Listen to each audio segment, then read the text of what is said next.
Talia's POV. Hindi ba talaga kita madadala sa usapang ganito, Talia? Hindi. Kaagad kong sagot. I see. Nang dahil ba sa negosyo mong ito, lumalaki ang tenga mo o ang makukuha mong pamana sa Old Master Duralte? Pamana? Anong pinagsasabi mo?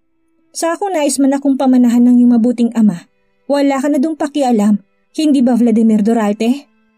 Saka kung lumaki man ang ulo ko sa isang kagaya mo, yun ay dahil walang hiya kayong pareho ni Rebecca. Wala na tayong pag-uusapan, Mr. Vladimir Duralte. Makakaalis ka na. Tss. At nagulat na lamang ako nang bigla nitong hablutin ng kamay ko. Walang sino man ang maaaring tumaboy sa akin, Talia. Sino ka para gawin yan? Sasama ka ngayon sa akin. Hila niya sa akin. Bitawan mo ko, Vladimir Duralte! Pero hindi ito nagpapigil. Kinaladkad ako nito palabas sa aking opisina nang bigla ako nitong binuhat na parang isang sakong bigas. Pinagahampas ko ang kanyang likuran, ngunit parang walang epekto ito sa kanya. Hanggang sa binuksan ni Secretary Philip ang pintuan ng sasakyan at nilunan ako sa kotse. Inis na inis ako nang poprotesta kay Vladimir at sa mukha niyang natutuwa siya ng sobra. Wala siyang sinasabi at kinuha ang tablet para lang may gawin upang hindi lang mapansin ang mga ginagawa ko. Hanggang sa tumigil ang sasakyan sa harapan ng bahay niya. Ano na naman bang gagawin mo sa akin, Vladimir Duralte? Napakindat ito sa akin bago hinuli ang isa kong kamay. May kailangan tayong puntahan bilang isang mag-asawa. Saka ako nito kinaladkad palabas. Sinalubong kami ng butler niya at si Mrs. Doris. May pupuntahan kaming charity ball at ang babae niyan ayusan niyo bilang isang Madam Duralte. Napangisi ako kay Vladimir. Kaya pala kailangan mo kong kaladkarin papunta ulit dito para ipakita sa Old Master na ayos tayong dalawa. Ano pa nga ba, Talia? May iba pa bang dahilan? At matikas ako nitong tinalikuran. Gusto ko siyang sugurin, pero ang ngiti ni Mrs. Doris at ilang katulong ang pumigil sa akin. Sumunod kayo sa amin, Madam Duralte. Hindi magtatagal. Wala na siyang dahilan para kaladkarin ako dito pabalik. Pumunta nga kami ni Vladimir sa isang charity ball bilang representative ng Duralte family. Bakit hindi ang kabit mong sinama mo dito? Bago buksan ang pinto ng sasakyan at nakita ko may nakahandang red carpet at kaliwa kanan ng mga taga-media. Nagsiselos ka ba talaga, Talia, kay Rebecca? Tanong ni Vladimir na parang wala naman siyang interest na malaman ang sagot ko. Ang nice lang nito sa akin, iparating natutuwa siya sa ipinapakita ko. Ako? Nagsiselos sa kabit niya? Hay naku, Vladimir Duralte. Tingnan na lang natin kung sino magsisisi sa huli. Lumabas ito na sasakyan at kaagad na umulan ng flash sa kanyang presensya. Ngayon lang siya nagpakuha ng larawan. Tumungo ito sa may pintuan at parang isang gentleman na binuksan ang pintuan. Lumabas naman ako. Mas makakabuting ipakita nga sa lahat ng mga matang naririto na maayos lang kami, hindi ba? Kahit napuputok na lamang ang balita na ang dating Miss Yu ay divorce na sa kanyang bilyonaryong asawa matapos nga lumandi ang kinilala nitong kapatid na si Rebecca Buenavista. Wow, napakagandang headline naman yan. Bakit hindi na lang akong gumawa? Kaya lang, sawa na talaga ako napakialaman ang buhay nila. Hindi pa nga ako gumagawa ng gulo. Labis na ang ginagawang paninira ni Ate Rebecca sa akin. Ano pa kaya kung may gagawin na ako mismo? Heist, hindi. Hindi naman ako katulad ni Rebecca. Hindi ko siya gagayahin. Inilahad ni Vladimir ang kanyang kamay at kinuha ko naman ito. Paglabas ko sa sasakyan, kaagad na pinaliguan kami ng liwanag na nanggagaling sa mga kamera. Hanggang sa naglakad kami sa may red carpet na meron ngang ngiti sa aking labi. Sa totoo lang, hindi magandang pakiramdam ko. Nahihilo ako. Ngunit hindi ko maaaring ipakita na may mali nga akong nararamdaman. Pero hindi ako nakatakas sa kamay ni Vladimir. Kinakabahan ka ba? Nanlalamig ka, Talia. Wala naman tayo sa pageant para kabahan ka. Bulong niya sa akin. Ngumiti lang ako. Sinalubong kami ng ilang mahalagang tao din na pumunta dito sa charity ball. Ang ilan mga politicians, kilala sa lipunan at higit sa lahat ang grupo na miyembro ni Vladimir sa larangan ng negosyo. Mga negosyanteng mga mayayaman. Nakikamay na lamang ako sa mga asawa nito na parang natutuwa silang makilala ako ngunit. Hindi ba mayroon kang maliit na negosyo, Madam Duralte? At ang produkto mo paggawa ng perfume, di ba? Kamusta naman? Mata ng babae parang nanunuya lalo na binanggit niya ang maliit na salita. Ngumiti ako. Talaga ba? Yan ba, Miss Duralte, na naamoy namin sa iyo ay isa din sa produkto mo? Tumango ako. Mabango. Maaari mo ba kaming padalhan ng sample? Kausapin mo lang yung secretary namin para malaman mo kung saan mo ipapadala yung package na ibibigay sa amin. Ako din, ani pa ng isa. Siyempre tayong lahat. Wala namang ata mawawala sa'yo, Miss Talia, kung pagbibigyan niyo kami, hindi ba? Hindi maganda ang ngiti nila, lalo na ang titig na ipinupukol nila sa akin. Kanino niyo narinig? Kay Ate Rebecca ba? Miss Talia, wag mo na siyang tawaging ate. Nakakahiya naman sa kanya. Isa siyang Buena Vista at kung hindi dahil sa kasama mo ngayon, tsak hindi ka makakaapak dito. Saka may amoy din namang magandang quality ng pabango mo. Alam niyo na ba si Miss Talia ay isang dating jewelry designer? Oo, ganyan ka-talented si Miss Dorate. Kaya lang isa pa sa talent niyang manggaya. Kaya nakulong siya dahil sa pagnanakaw ng design. Nanlaki naman ang mga mata ng mga babaeng nakapaligid sa akin. Ramdam ko na nagkakampihan sila para iparamdam sa akin na hindi ako kabilang sa kasiyahan na ito. Ang paplastik nila, ang mga ganitong klaseng tao ay alam kong walang kaligayahan na nararamdaman sa sarili. Saka nga ang mga asawa nila natitiyak kong hindi natutuwa sa kanila. Napanood ko din yun sa social media. Nag-viral nga. Kaya hindi ako naniniwala na ang ginagawa niyang timpla ng perfume ay kanyang gawa. Sana naman Miss Dorate mahiya ka. Hindi matutuwa si Vladimir at aman niya kapag ganyan ka. Hindi magtatagal, hihiwalayan ka niya. Ikaw din, sayang ang pagkakataon na naging asawa mo, ang isang Vladimir Dorate. Saka hindi namin siya masisi kung balang araw, puputok ang balita na hiwalay na kayong dalawa. Oo nga naman, ano nga naman ang pakialam niyo tungkol doon? Bigla akong napalingon. Si Kuya Simon at Doktora Gwen. Kaagad ako nilapitan ni Gwen at niyakap ako nito. Ang ganda mo talaga, beses, sa suot mo. Tsaka mga yan namamatay na naman sa inggit. Sadyang pinarinig talaga ni Doktora Gwen sa kanila. Hayaan mo lang sila. Bulong ko sa kanya. Tara girl, iwan mo na mga yan. Hindi naman negosyong pinunta mo dito kung hindi mag-enjoy. Talagang walang kwentang asawa mo kung sa kanila ka iniwan. Ngunit si Kuya Simon kumakatitig sa mga babaeng kinakausap ako kanina. Parang isa-isang kinikilala. Hanggang sa hinila ko na din ang kamay niya. Iniiwan ka na lang talaga ng basta-basta ng asawa mo, no? Lapag ni Doktora Gwen ng isang champagne sa harapan ko. Habang si Kuya Simon talaga, hindi maganda ang titig niya. Kaya lumapit ako kay Gwen at binulungan ito. Medyo nagtataka din ako kung paano sila nakapasok at meron ba silang invitation upang makapunta dito. Sino sa inyo dalawa si Kuya Simon na nakakuha ng invitation para pumunta dito?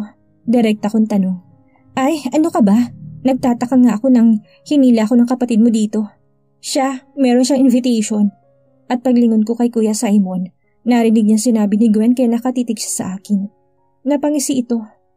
Ano akala mo sa akin, Talia? Weak? Sa muling sumama ka na naman sa kanya, hindi ka talaga titigil hanggang hindi ka niya mapatay. At kapag nangyari yan, hayaan mo, Talia, kaagad kong isusunod sa iyo si Vladimir. Mga salitang hindi magandang pakinggan. Babala na niya ito sa akin. Siyempre kapatid ang turing niya sa akin kaya ayaw niya ata akong makikitang nahihirapan at sinasaktan ni Vladimir. Tinapik ko siya sa likuran. Chill lang kuya, hindi talaga ako maaring mamatay hanggang hindi mo pa sa akin pinapakilala kung sinong nililigawan mo at makita kang ikasal. Ako ang maid of honor mo eh. Sus, kahit minsan ba ayaw mo sabihin o i-share man lang kung sinong iniibig na dakilang Dr. Simon Montejo? Talia, medyo makulit no? Natatawa kong sinabi sa kanya. Huwag nga ninyong pansinin. Nandito kayong dalawa para mag-enjoy. Tara, mag-enjoy tayo. Cheers! Taas ko ng aking champagne, ngunit may humablot noon. Si Doktora Gwen bahagyang napaatras. Si Kuya Simon naman, kaagad na tinitigan ito ng hindi maganda. Ang dakilang killjoy ng buhay ko. Sino pa nga ba? Si Vladimir Dorate. Ngumisi siya kay Kuya Simon at ininom ang inagaw niyang inumin sa akin. Pagkatapos dumako sa akin ang titig nito.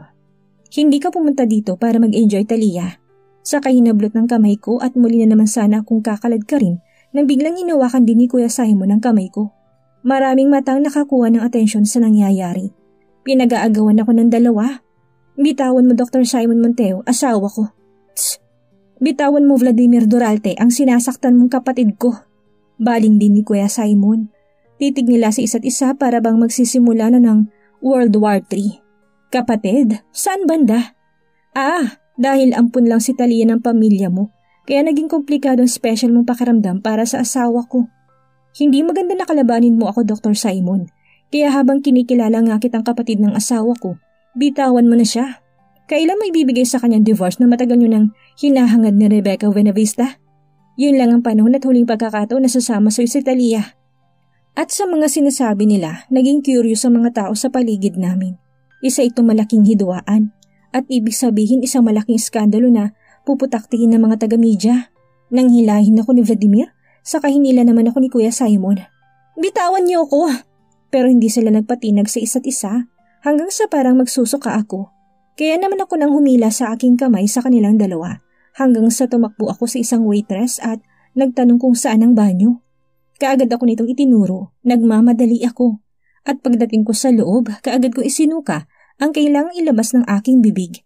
Nakahinga naman ako na matapos, pero tagaktak ng pawis ang aking muka. Tissue, bigay sa akin ni Gwen na sumunod nga siya sa akin dito. Ano bang nangyayari sa dalawang yun? Kulang na lang hatiin nilang katawan ko. May isang pinaglalaban ka. Habang yung isa naman kayabangan niya at dignidad niya bilang asawa mo. Kunwari pa talaga yan si Vladimir Durarte. Napabuntong hininga na lamang ako. Dinig ko sa labas ng banyo usapan ni Kuya Simon at Vladimir. Mabuti lang hindi nila naisipan na mag-usap ang kanilang kamao. Talia, ayos ka lang ba?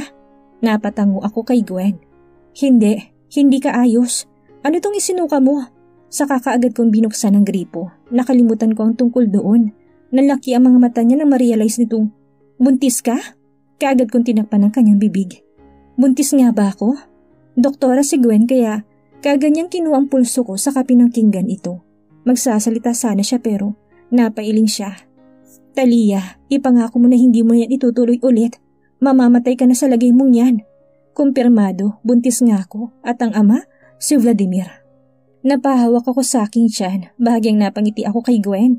Dahil magandang balita yun sa akin, tila ba isang pag-asa na kailangan kong pangatawanan, kahit nga nasa panganib ang buhay ko.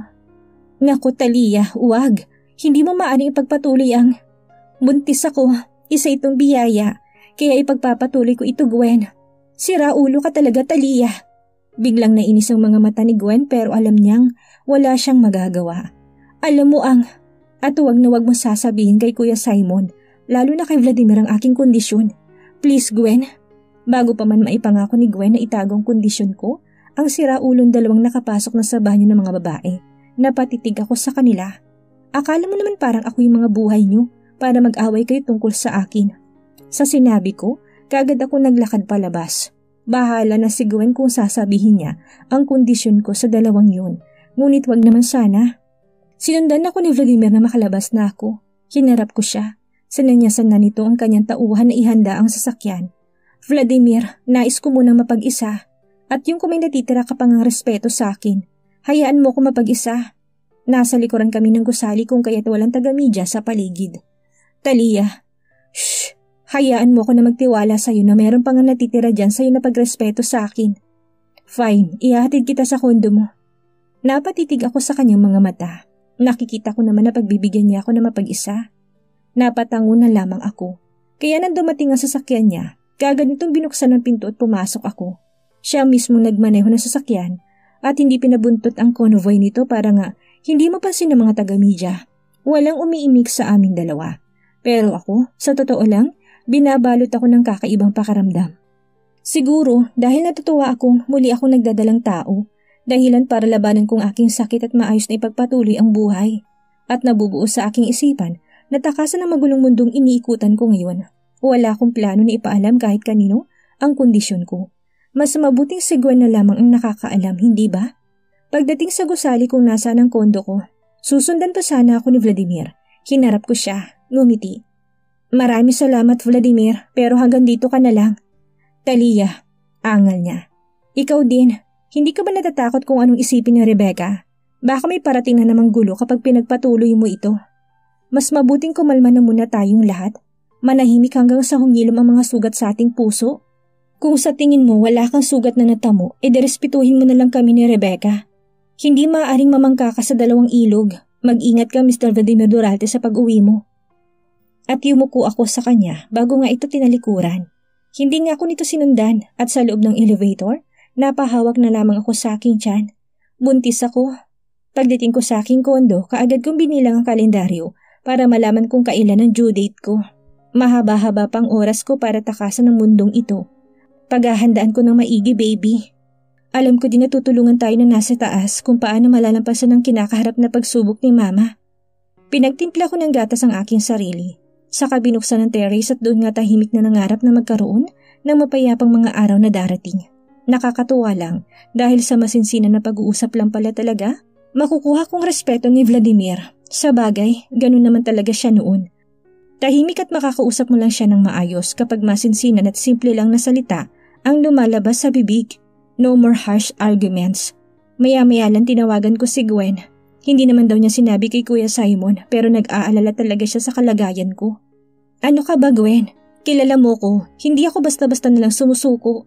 Ibig sabihin ipagpapatuloy mo talaga yan? Hay naku Talia, hindi ako magsasalita dahil alam ko naman na may balak kang sabihin yan kondisyon mo lalo na kay Dr. Simon. Huwag kang sira ulo. Kamusta? Agad naman kami umalis na kay ni Vladimir. Hinatid ako ng kapatid mo. Hindi niya alam na nariyan ka sa kondo mo kaya para sa ikakatiwasay ng isipan ni Dr. Simon, tawagan mo siya. Sabihin mo na binigyan ka nga ng pagkakataong mapag-isa ng asawa mo. Oo, tatawagan ko siya. Maraming salamat, Gwen. Sa ngayon, sa atin mo lang sitwasyong ito. Instant yung mukha mong natuwa nang kumpirmahin kung buntis ka. Saka ang boses mo ngayon tuwang-tuwa. Ayoko maging killjoy kaya kung masaya ka riyan, Talia, susuportahan na lang kita. Thank you, Gwen. Tawagan mo na si Dr. Simon. Nang maibaba kong tawag, tumawag nga ako kay Kuya. Kaagad naman itong sinagot.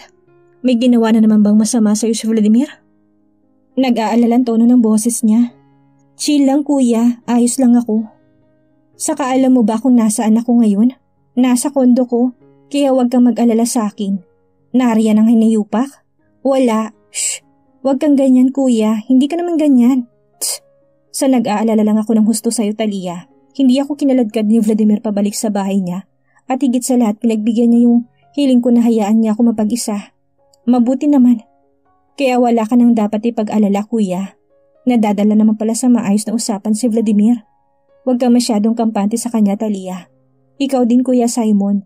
Kung hindi ako makakampante, wala din ako niyang peace of mind. Ako ang lugi. Tss. Tawagan mo na lang ako kung mayroong problema. Wala ka naman siguro masamang nararamdaman?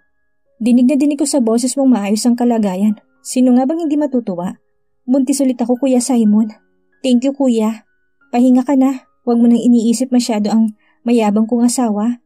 Saka nga ibinaba ko ng tawag, napatitig sa kalangitan na kahit taglamig ngayon, ang kalangitan, sinasabayan akong ipagdiwang ang kaligayahang nararamdaman ko. Kinabukasan, maaga ako nagising dahil magsusuka ako. Hetong hindi ko na-miss pero part of morning sickness na talaga ito ng mga buntis.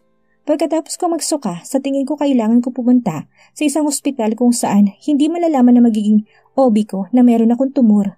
Kailangan ko lang ng oral counseling, hindi yung malalaman ko kung ano na nga bang update sa sakit kong tumor. Kailangan ko din magpareseta ng vitamins saka pupunuin ko ng prutas ang fridge ko.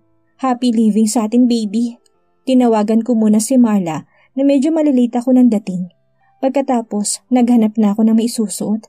Damit na ubod lakas ang pagiging comfy at confidence. Tipong binaliwala ng lahat ng problema dahil may magandang balita naman ako natanggap.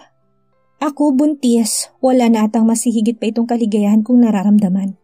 Pumunta nga muna ako sa isang hospital at sana naman sa araw na ito wala akong makitang kakilala ko.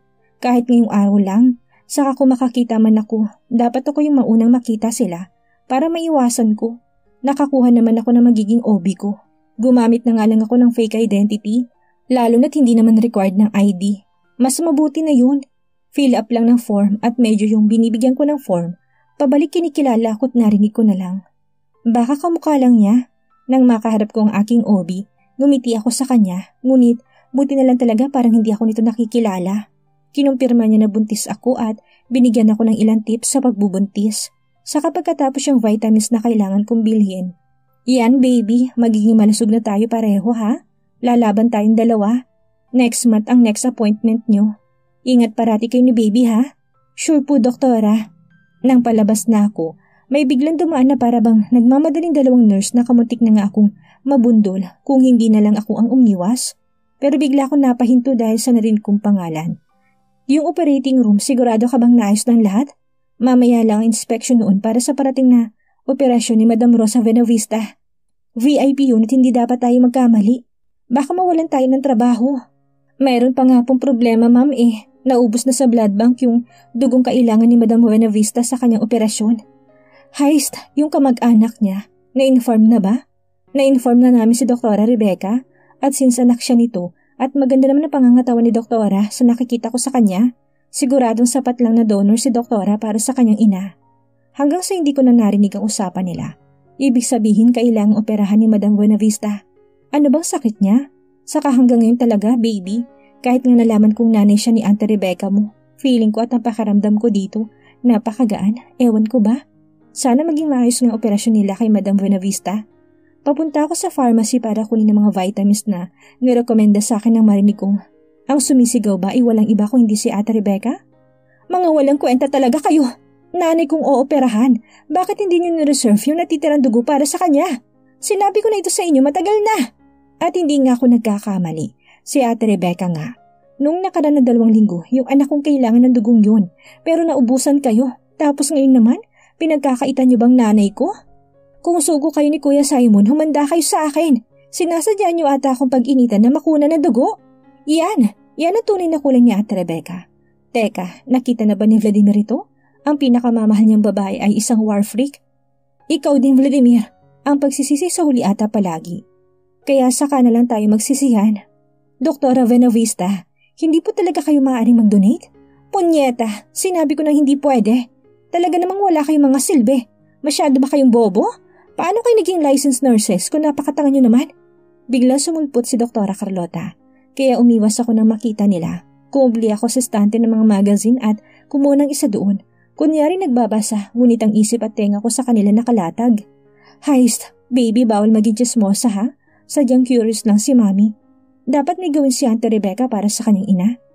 Walang mangyayaring blood transfusion kay Rebecca at Mrs. Buenavista dahil merong menstruation ngayon dahil merong regla ngayon ang dakilang doktora nyo. So alam niyo nang ibig sabihin? Natigilan ako. Hindi ba nitong nakaraan na mga 2 linggo? Akala ko ba nagre-regla si Ate Rebecca kaya hindi niya mabigyan ng dugo ang kanyang sariling anak?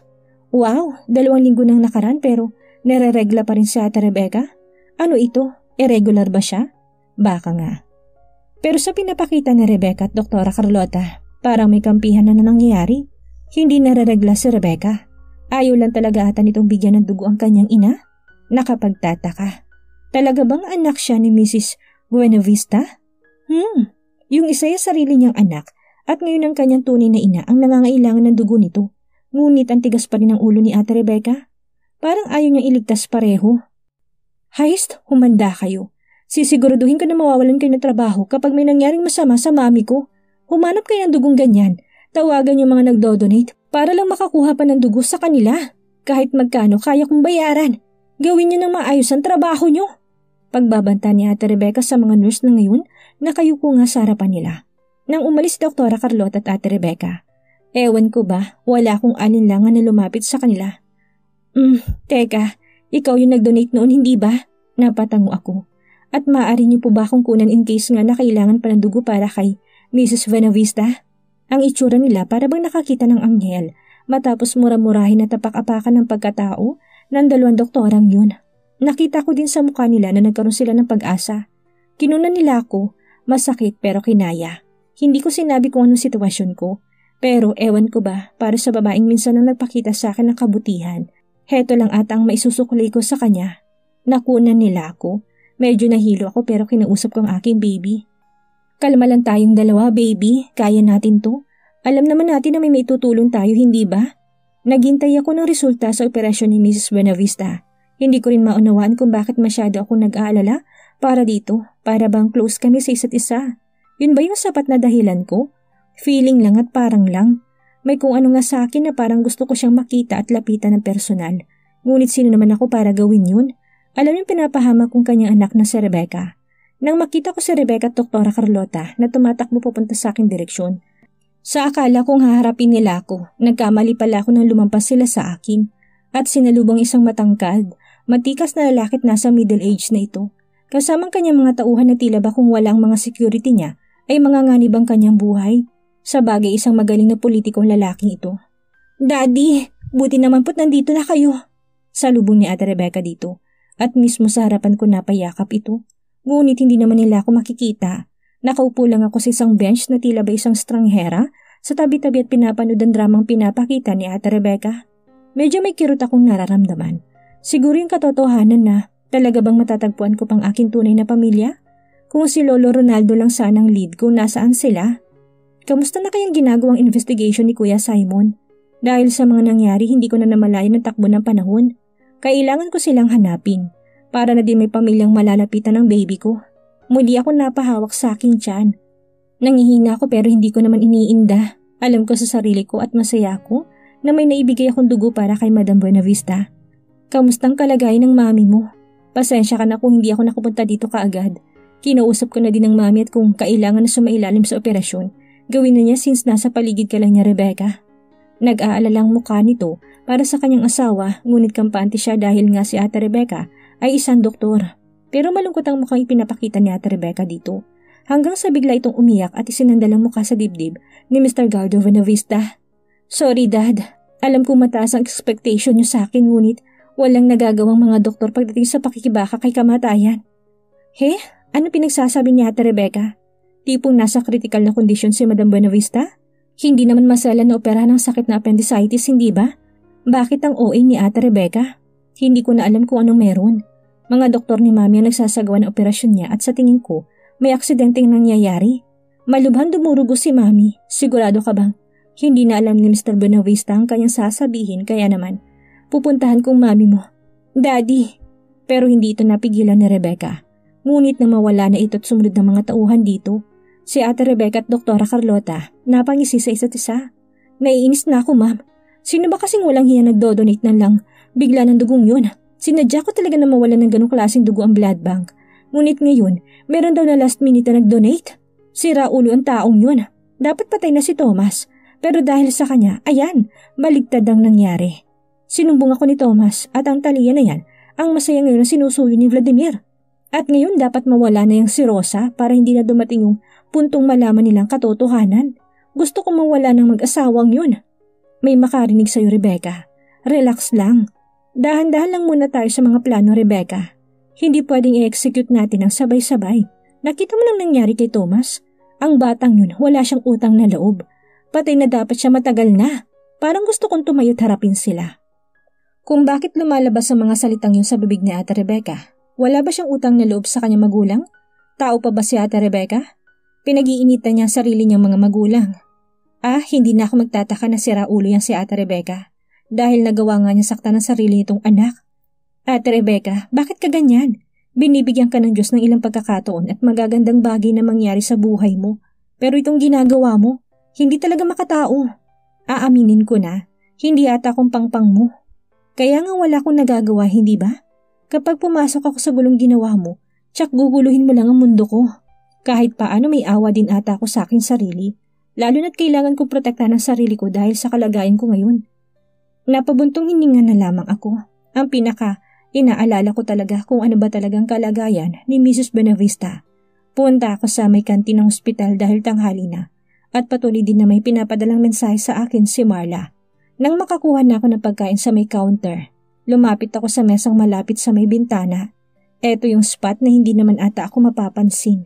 Ngunit hindi ko inaasahan na hindi ko pala magugustuhan ang lasa ng pagkain kaya naman napasugod ako sa banyo.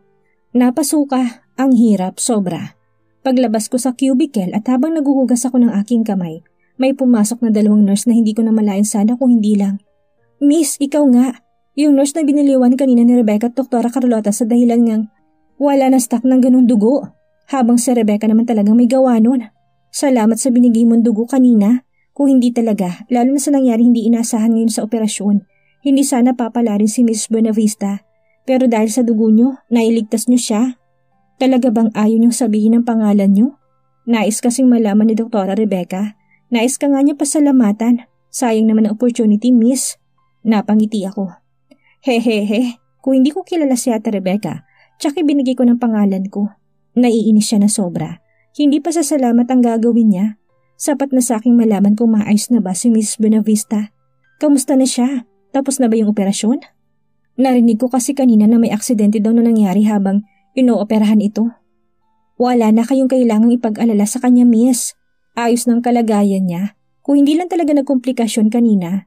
Kanina pa sana nakalabas sa operating room ang pasyente. Nakahinga ako. Salamat naman, para bang isang malaking tinik ang nawala sa dibdib ko nang marinig ko yun. Bakit si Ate Rebecca gustong may mangyaring masama kay Miss Buenavista? Sa tingin ko talaga kailangan na magpatingin sa psychiatrist si Ate Rebecca. Ang tanong, malalaman kaya ni Miss Buenavista ang kagustuhan sana ng kanyang anak? Ang mawala na silang dalawa ng kanyang asawa? Natutuwa akong marinig yan. Puta ka talaga, Talia! Ikaw palang walang hiyang nakikialam? Napalingon ako at si Ate Rebecca na lumabas sa isang cubicle. Susugurin sana ako nito nang kaagad akong umiwas. Yung dalawang nurse naman napatabi. Kayo, duro niya sa dalawa. Humanap na kayo ng trabaho dahil simula ngayon, sisante na kayo. Ang tanong, may tatanggap pa ba sa inyo? Magsilayas kayo! Sa takot, tumakbo ang dalawang nurse at nanlilisik ng hustong mga mata ni Ate Rebecca. Lalo na nang umisi ako sa kanya. Punyeta ka, Talia, isa kang pakialamera. Sino may sabi sa'yo namang gulo ka? Hindi mo ba alam kung gaano kadumi itong dugo ngunit naglakas loob ka pang salina ng dugo mo ang nanay ko? Kaya lalo akong natuwa sa lumalabas sa bibig ni Ate Rebecca. Mas madumi siya kumpara sa akin.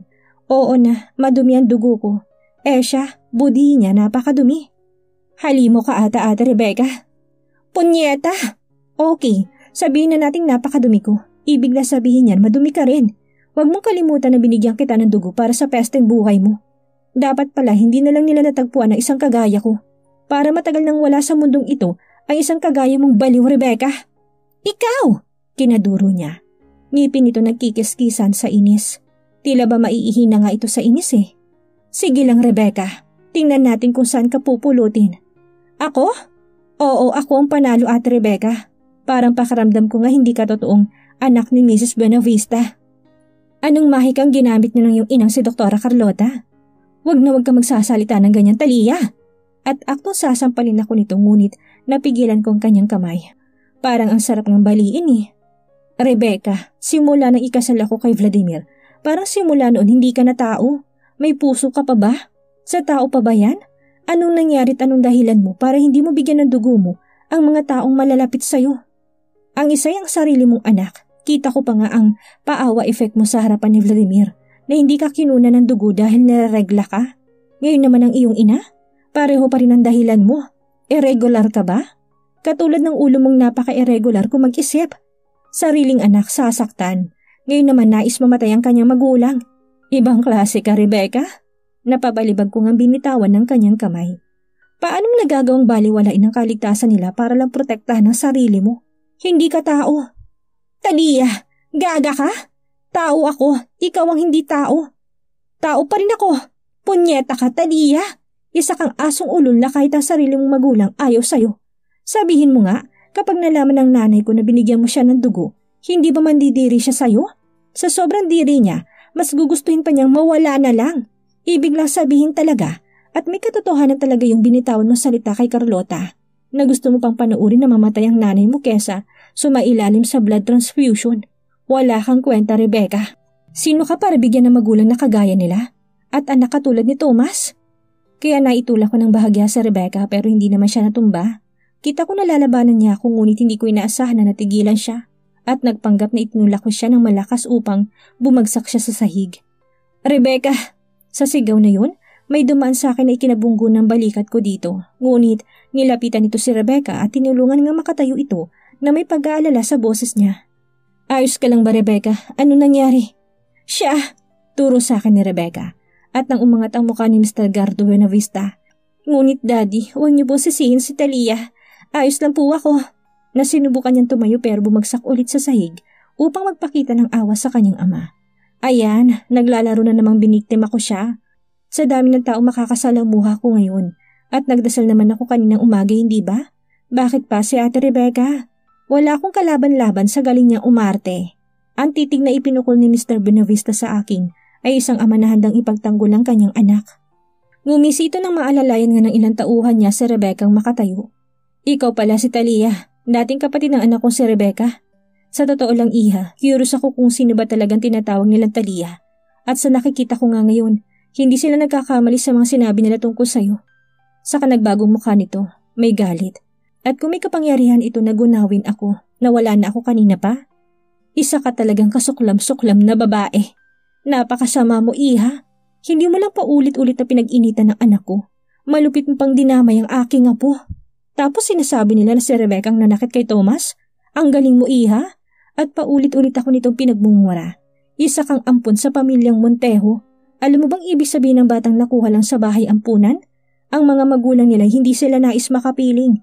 Kaya doon ka nababagay. Mr. Buenavista, hindi lang akong ampon sa mundong ito. Maraming mga batang yun ang naninirahan sa bahay ampunan. Hindi totoo ang kanyang sinasabi. Alam kong kaya iniiwan ng ilang magulang ang kanilang anak sa ganoong lugar ay dahil sa ikakabuti ng anak nila at hindi nila kayang ibigay ang mga karapatan nito. Alam ko yun din ang dahilan ng aking mga magulang. Kung nasaan man sila ngayon, hindi ganyan ang pananaw ni Mr. Buenavista ang paniniwalaan ko. Ngumiti ako. Mahal ako ng aking mga magulang at balang araw kapag nakita ko sila, alam ko hindi ganyan ang dahilan nila. Sa mga mata niyo masama akong tao, ngunit sana napatunayan talagang tungkol dyan. Si Rebecca, bakit nga ba nasa poder ng pamilyang Montejo? Anong nangyari at nahiwalay siya sa inyo? Ano ang gagawing kwento ni Rebecca para lalong mahalin siya ng pamilyang Buenavista? Ano kaya ang gagawing desisyon ni Vladimir tungkol sa kasal nila ni Talia? Iyan ang ating aalamin sa susunod nating kabanata.